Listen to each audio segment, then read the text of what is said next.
পেছার মতো গাঁথি মেরে যারা শয়তানরা বসে আছে, যতদিন পর্যন্ত এদেরকে গান ধাক্কা দিয়ে ওই পবিত্রতম দায়িত্ব থেকে যদি সরিয়ে না দেওয়া হয় এবং পরহেজগার ইমানদার মুত্তাকি বান্দাদের বসিয়ে না দেওয়া হয়, ততক্ষণ পর্যন্ত বাংলাদেশ কেন, বাংলাদেশ গ্রাম অঞ্চল বিশ্বের আনাচে কানাচে শান্তি আসবে না। কথা বলেন ঠিক কিনা?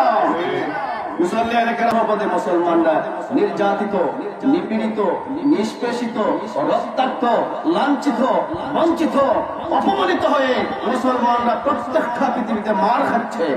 57টা রায় বিশ্বে মুসলমানদের নেতৃত্ব দেওয়ার কথা ছিল যাদের, তারা আমেরিকার থাবাদার হয়ে গিয়েছে, আমেরিকার গোলামে পরিণত হয়ে গিয়েছে।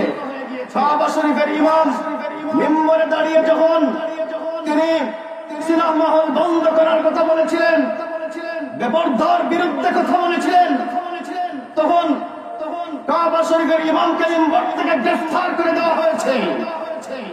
বিশ্বে আলেমদেরকে গ্রেফতার করা হচ্ছে কাবা শরীফের ইমামকে অন্যায়ের বিরুদ্ধে কথা বলার কারণে মিম্বর থেকে গ্রেফতার করে নিয়ে যায়। কথা বলেন ঠিক কিনা?